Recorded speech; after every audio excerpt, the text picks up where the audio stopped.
Pernahkah kamu merasakan nyeri haid yang begitu hebat hingga aktivitas sehari-hari terasa mustahil untuk dilakukan? Bagi banyak wanita, kondisi ini sering dianggap sebagai hal yang wajar dan harus ditahan setiap bulan. Namun, nyeri haid yang berat dan berulang dapat menjadi tanda adanya gangguan kesehatan yang lebih serius. Nah, salah satu kondisi yang sering tidak disadari adalah endometriosis. Endometriosis merupakan penyakit kronis yang terjadi ketika jaringan menyerupai endometrium tumbuh di luar rahim. Kondisi ini dapat menyebabkan nyeri hebat, perlekatan antar organ, hingga gangguan kesuburan, sehingga berdampak besar pada kualitas hidup wanita.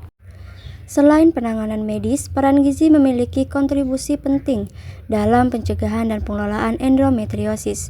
Pola makan berbasis nabati diketahui bersifat anti-inflamasi dan bermanfaat bagi penderita endometriosis.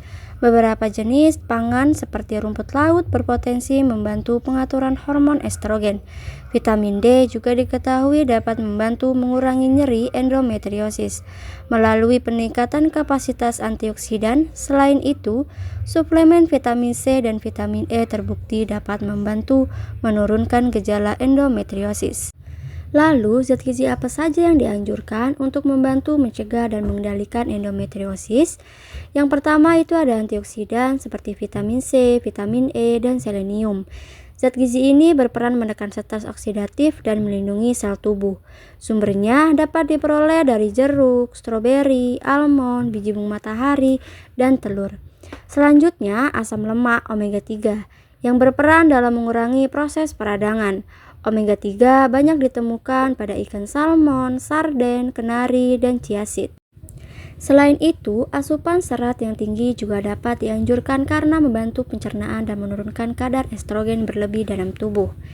Nah, serat dapat diperoleh dari apel, brokoli, wortel, gandum utuh, dan quinoa.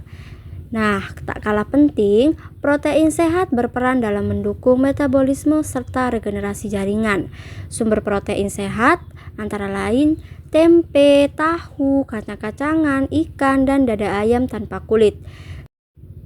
Selain makanan yang dianjurkan, ada pula beberapa jenis makanan yang perlu dibatasi karena dapat memperburuk gejala endometriosis. Daging merah dan daging olahan diketahui dapat meningkatkan peradangan dan risiko endometriosis. Oleh karena itu, konsumsinya dianjurkan untuk dibatasi maksimal 2 kali per minggu, serta menghindari produk olahan seperti sosis, atau daging olahan dan bacon. Pada sebagian wanita, susu dan gluten dapat memperberat keluhan seperti kembung dan gangguan pencernaan.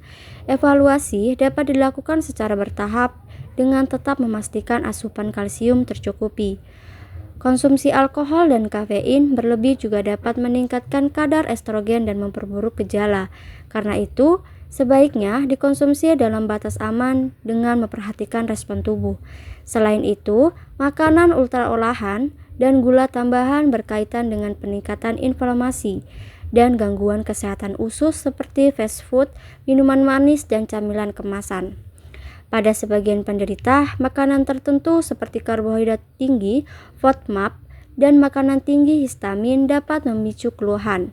Oleh karena itu, penerapan pembatasan makanan sebaiknya dilakukan dengan konsultasi terlebih dahulu dengan ahli gizi. Sebagai penutup, dapat disimpulkan bahwa pengaturan pola makan dan pemilihan gizi yang tepat berperan penting dalam pencegahan serta pengelolaan endometriosis. Dengan asupan gizi yang seimbang dan sesuai, diharapkan kualitas hidup wanita dengan endometriosis dapat meningkat.